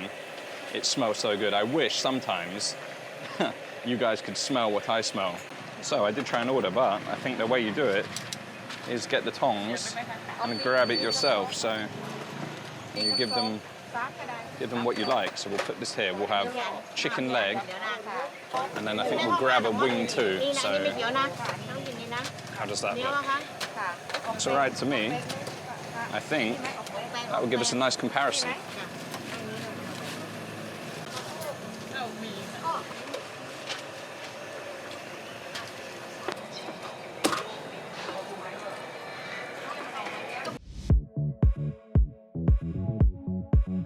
Next up, we have Kanomjim Nam Ngao. Tomato and pork-based broth. It's rich, it's tangy, it's spicy, it's deep in flavor. This is it, guys. You can see by the color of it just how rich and how spicy that's going to be. Look at the chili oil covered on top because it is cooked with a ton of chili. You need to like spicy if you like this one, but it's absolutely packed full of goodies. It's got blood cake, it's got little pork balls. As I said, it's cooked with those pork bones as well and tomatoes. It's got all sorts of spices in there. Got coriander, you've got chives, you've got fried shallots, and then those white fermented rice noodles. You have two types. I've gone with the thinner type, and if that's not enough, you can pimp this one with pickled mustard greens. So we're going to get some of them, get them in the bowl. Some shredded raw cabbage. Excuse the fingers, guys. Get some of that in for crunch and texture. Lime. This is fried cow crackling. Forget pork crackling, this is what you want. So, crush that up, drop some of those in as well. How good does that look? Let's mix it up. Now, you also have this chili paste on the side, but to be honest, guys, I love this stuff, but to be honest, I think it's gonna be spicy enough. It certainly looks it. So, we'll give that a proper mix up, get it all mixed in, get that cabbage in there. That fried cow crackling, I love this stuff. Oh.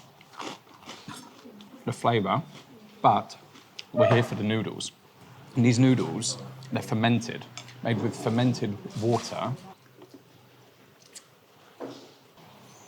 All over my face, but it is rich, it is tangy. It's tangy from that tomato, it's rich from the pork bones that it's cooked in. And then you get the spices and the chili starts to build in your mouth. I said you can see just by the color of it, how rich and how spicy that's going to be, and it is. It gets overlooked in the favor of Khao Soi, and that's understandable, it's the famous dish, but this one is up there with it, to be honest, in terms of flavor. Flavor it packs, and history as well. All right, so we're gonna get a bit of wok action. Chai. So she's taking the noodles out. Looks like a good portion. Got the veg, the pork. That's not the dish, guys. It's going to go into the wok. There we go. Oh, sizzle. Don't know if you can hear it from here. So it is actually cooked over. It was gas. It's not charcoal. Charcoal wouldn't be allowed here, but it is high flame gas. So you are going to get a bit of that flavour from the wok, I reckon. And goes the sauce. Bit of MSG. Soy.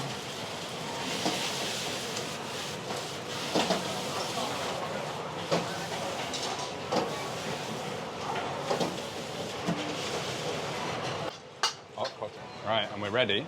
Pad See Ew, famous in Radna shops, best place to get them. Oh, best place to get it by a mile. But do you know what? Saying that, it's like fried rice. I don't think I've ever had a bad pad see ew, really. Not a really bad one, That's right? No true. matter where you go. For me, it's all about the depth of that flavour into the noodles from the wok. Oh. Do you know what? This is one of the unsung heroes of noodles worldwide. Mm-hmm. But how is this not more famous than chow mein? Genuinely, it's one of my favourite noodle dishes for a start. Better than ho fun as well. Uh-huh. Ho fun. That is Like, I can eat that every day, all day, every day. And actually, leaving it almost makes it go like more stodgy and like comforting. Do you know what I mean? It's packed with flavour. Yeah, that's a great one. That's top 5 I've ever had. Really? So good. Kanom Boang Yuan, which is basically ban xiao, if you know that from Vietnam. This stall has been going, or their auntie has been selling here for 30 years. It's cooked over flaming charcoal. You can see that's already folded up, but now we're going to see what they do. This is the batter. Look at the colour, how bright and yellow that is. And the batter goes into that hot wok, swirled around super thin and then emptied out, so there's just a thin layer. And then the toppings go in, so bean sprouts, or the filling, should I say. So it gets wrapped up, peanuts. And now I've lost track. A few green onions, a little bit of that salted egg yolk. He's then going to fold that up. Now it's cooked on the outside. He's going to make it into a little parcel. Oh, look at that. The heat here, guys, the heat is crazy. A little bit of oil in the pan just to crisp up the outside, and he's just going to finish that off perfectly. The charcoal, I mean, obviously, it is hot. How they're working in that environment always blows my mind, to be honest. I couldn't even get the camera close because my hands were burning up so much, cooking over that charcoal. So cool. But I just love the area. You've got, she's on the street side, auntie there, sat there, looking after things. You turn around and you've got another auntie here cutting up some pomelo, actually, to sell. You've got jackfruit, and then you're right on the road, right by the bridge. Just such a cool location. Absolutely love it, guys. All right, ban xiao, or in Thai, Kanom Buang Yuan. in hand. So Kanom Buang are Thai, the nickname's Thai tacos. They're a sweet. We'll actually show you some in a sec.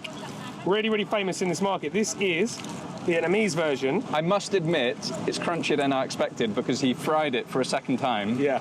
Initially, it just looked like a bit of an omelette. Yeah. Because you've got the egg in there, which you don't have in Wow. Vietnam, do you? Oh, nearly lost it. There you go. You can see how thin it is. And it is crispy. Very crispy. It's a lot sweeter than I expected. It's very, very sweet. It's tasty. I was just expecting it to be more savoury. Savoury. But only because of, well, we've eaten ban xiao. We ate it with Max in Saigon. It is tasty, though, I must admit. But you did get them to put bean sprouts in them. Pardon? And you know I hate bean sprouts. Oh, yeah. It's almost like a wrapped up pad thai. Very, very good. And actually not sweet if you have it on its No, own. they're not sweet at all. I say it's too sweet. I sound a little negative. Maybe you think I don't like it. But we keep eating it. Basically finished it. It's gone. So it is Moorish. It is tasty. Auntie is lovely. Well, Auntie is lovely, and it's amazing to see them do that over the charcoal. Yeah, yeah. Cracking them out. There's not too many people that sell these anymore. It's worth having. Right, I'm going to go for Khao Gang because there's sheltered seating and there's something to choose from, but I'm going for this one. And like there's so many Khao Gang stalls, there are so many options to choose from with the Khao Gang. So, well, for me, unfortunately, I'm not like Gary.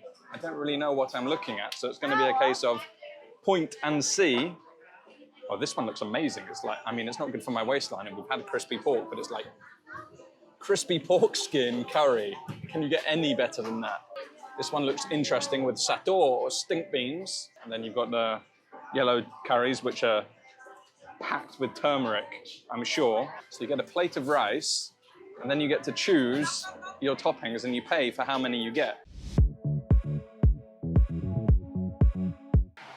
Tom yum soup. And I asked them to make it spicy for me, but it looks pretty good. You can see how much chili oil is just sat on top there. Love it. We've also got dried chili in there too. We've got the pak more, different types of pak more. We've got these little pork dumplings, or pork balls, sorry. We've got sausage, and you've got a lot, as well as the Chinese greens. And when I first had this, I expected there to be noodles. So I was digging around, but the pak more, because of those like rice noodle consistency, they are your noodles. That's why it's a pretty unique dish. And I just wanted to show you this one. And the soup Oh man, it's not often that I don't need to add any of the condiments. Normally I'm adding the Prick Nam Som or the Pic Bon, something, the chili flakes or the chili vinegar. I'm adding something to add more sourness or to add more spice. This one, and I'm just trying to think, has it happened? This one is perfectly balanced. Sweet, sour, spicy. It just doesn't need anything.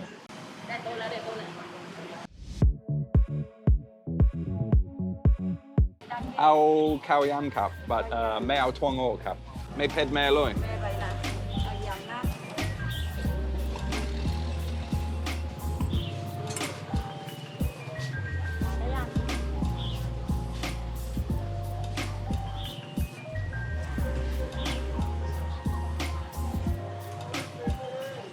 Tao lai kap.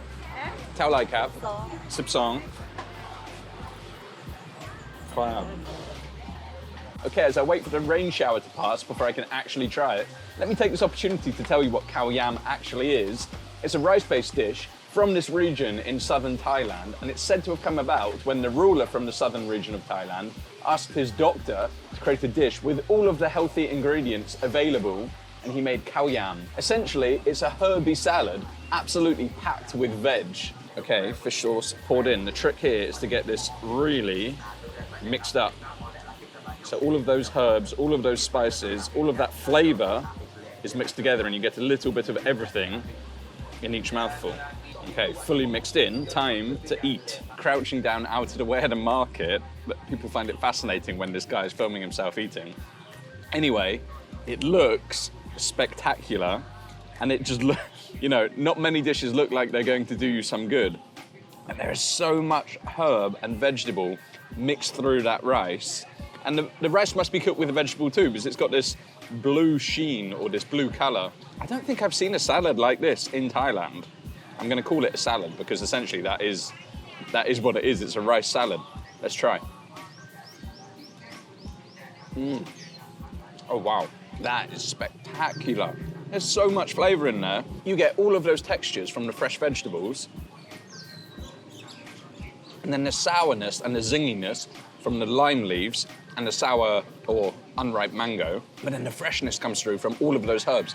Different herb flavors that I've not tried before, and then the punch from the chili. I did say I want it spicy, and it's got a nice kick to it. Wow. If I could find this in other places, this may be my go-to breakfast. It's so tasty. And already, my appetite is starting to get going as she's chopping it on the board, but it looks good. It looks like a proper spot, and it's busy. It's near the uni, so you've got people here, a queue of people here. Gary's just a fair question. Where are we going to sit? Looks like it's a takeaway spot. I'll sit on that bike and have a little go. Why not? Why not? Look, there's a table there. We'll get that out. Proper street food. I have missed this. It's been 1 year since I've been in this. Oh, I'm so happy to be back. So happy to be doing this. So happy to see Gary again. This is what it's all about, street food in Bangkok. And who knew, well, not who knew you could get this in Asok, but Asok and Sukhumvit isn't exactly famous for its street food. It's not exactly well known for its street food, but here we are. Oh my God, see what I mean? How amazing does that look? Onto rice, of course. Ah, so the chicken is cooked on the bone and then taken off and then pounded up.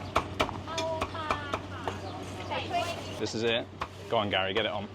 อะไรอร่อยที่สุดนะหมูไก่อร่อยหมดแล้ว It's all good. First time. This is our first time. Oh, it's your first time? Oh, first time. Us too. She said we can have both sauces if we want. Oh, yes. And you know I can't. Oh. ไก่ปลานะอันนี้ปลาของเขา น้ำจิ้มเจ้า ย่างไก่ปลาสามารถเอา Oh, yes. เอาไข่ด้วยนะ ได้ค่ะ Yes, get it on. And an egg. Going for it today. How much was this? อันนี้ 50 บาท 10 บาท60 บาท so Oh, wow. 65. No, yeah, obviously. 60 60 for the egg. That would be good value there. But how good does that look? Oh my God. All right, so if you... It looks So insanely good though. Did they add crispy garlic on top? Oh my god. as well, mate. Oh my god. You to any old Yeah, that's true. You know you're going to eat well when you're with the roaming cook. All right, guys, my turn to try. After Gary, you can see he's already destroyed it, but still, despite that, it looks ridiculously good. That crispy chicken, oh my god. I said once, I say again, watching her chop it over there, hearing the crunch just gets my mouth watering. So, let's dive in and see if it's as good as it looked. Oh my god. That chicken, even though Gary has drenched it in the sauce, it's so crispy, it shatters like glass in your mouth.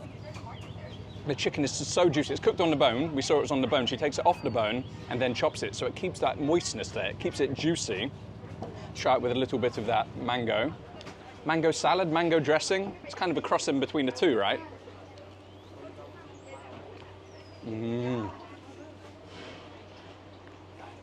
Wow. Like Gary said, it's more sour than sweet, and for my palate, that is perfect. That's how I like it. But for me, this is my first proper meal, I would say, back in Thailand. I've had a couple of dishes, but my first proper street food. And that mango salad gives me all of the flavors I remember I associate with Thailand. Oh my, is it good? Look at that egg. Can you cook an egg any more perfectly than that? Sticky, gooey, almost like one of those Japanese onsen eggs. So we have to try that, of course. Onsen.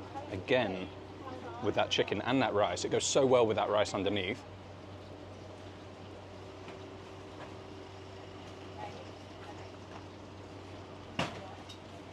Creamy, creamy richness from the egg yolk, but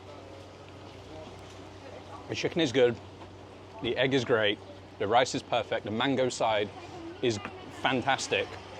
The crispy, sticky, garlicky gubbins, that's what makes this dish. Come on, get in there more. We'll be fighting over this one, it's so good.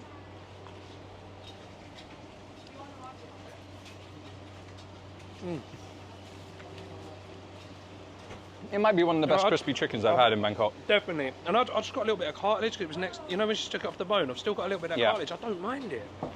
I don't mind it at all. I hate that. I know the best crispy chicken is the one you have in your hand, right? But genuinely, we've been to Polo fried chicken. This absolutely, and I swear on your channel, shit's all over it. I agree. I'd say without a doubt the best crispy chicken, the best fried chicken I've had in Bangkok. The level of crunch after, and I've had it, then Joe's had it, now it's back to me. It's been drenched in sauce for probably 10 minutes, as you can see by how wet I am. And it is still ultra, ultra, ultra crispy. If you're into fried chicken, I promise you guys this is worth the trip down for. And people say, you know that old saying, oh, they couldn't cook an egg, they couldn't boil an egg, yeah? Boiling an egg this well is one of the most difficult things to do. This is one of the gummiest, juiciest, softest, richest eggs I've ever eaten in my life. Right, secret to the egg, she just told us, right? Yeah, I knew it was when I ate it, because it's just too rich, too creamy. Duck Quail egg. egg. Oh, kidding. Duck egg. Crepe.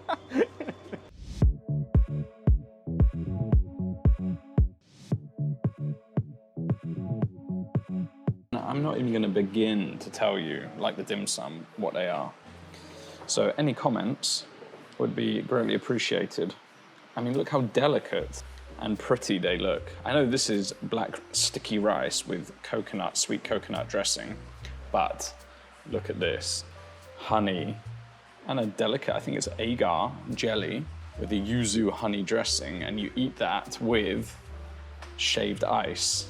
And they actually even have honeycomb on top, which is dripping onto the jelly. I mean, how amazing is that? I don't know where to start, to be honest. I'll start with the delicate ones, I think. We'll go with the green one, which, oh wow, hasn't given me anything to eat it with, so I presume it is hands. And it's like pearls on the inside and like shaved coconut on the outside. It looks super delicious. Oh man. Sweet, but not too sweet. A really nice, fresh coconut flavor from those strands of coconut on the outside, and then soft but crunchy on the inside. I'd love to know what that was. Very nice flavor. Okay. She told me this was mung bean. And again, you can see how delicate, how small, and with a little gold powder on the top. Chalky texture. Soft, again sweet, but not too sweet, it doesn't overpower. Sometimes when I have these Thai desserts, they are too sweet. And it really, it fills your mouth with sweetness. These are a delicate sweetness, and you can see on the inside, almost like charcoal. It has a beany texture, to be honest, like the inside of a cooked kidney bean. If you know what I mean, that like powdery chalkiness, that's fantastic. And then the most delicate, the most pretty of all, and this is what we saw her making in there. She was making the base, you can see.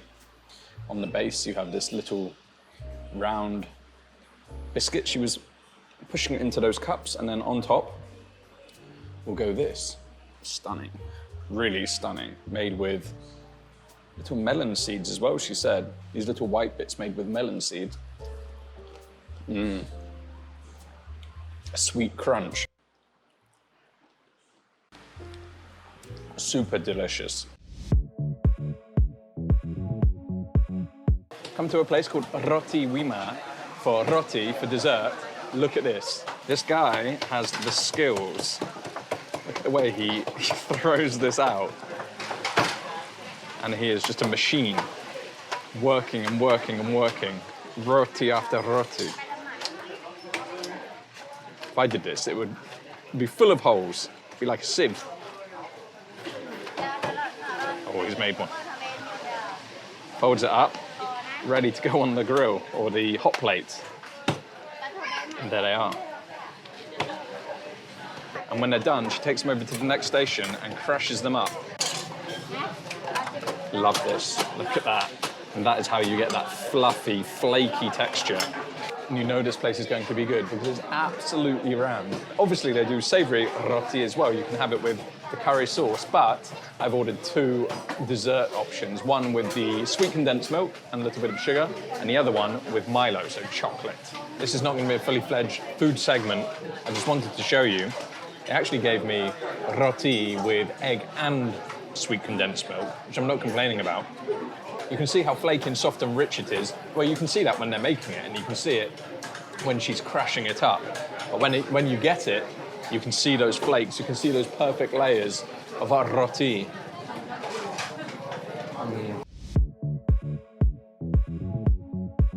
We also have Chinese donuts. Patong go is what they're called in Thailand. You can see here, a whole plate of them, 1 baht each. And I don't know if we can show it, but I saw him making them. He rolled them out, floured them up, cut them up, put a little bit of milk on and stuck them together, and you get 2 donuts stuck together. So I call them, I don't know if it's true, but I call them lovers' donuts because you can pull them apart and one lover gets one each, one partner gets one each. I'm going to start with Patong Go because they're warm and they've just come out of the fryer. So, 2 ways you can eat this. You can break them up and put them into your soy milk, and then they will soften, and then you eat them like that. The other way, you can buy condensed milk or pandan custard, and you can take them and dip them in that pandan custard. Look at that, how green, how vibrant. Yeah, they're really good. They're always really good. It's definitely something that you want to have fresh. So seeing him make them over there, watching him fry them and then taking them out golden and putting them on the street stall, that's kind of what you want. And that pandan custard is vibrant green from the pandan. And if you haven't had pandan before, it tastes a bit like vanilla, so think vanilla custard. It's so good. You cannot come to Thailand without mango sticky rice. I won't give too much of a description on this. It's sticky rice, it's coconut milk, sweetened coconut milk. It's delicious, delicious mango.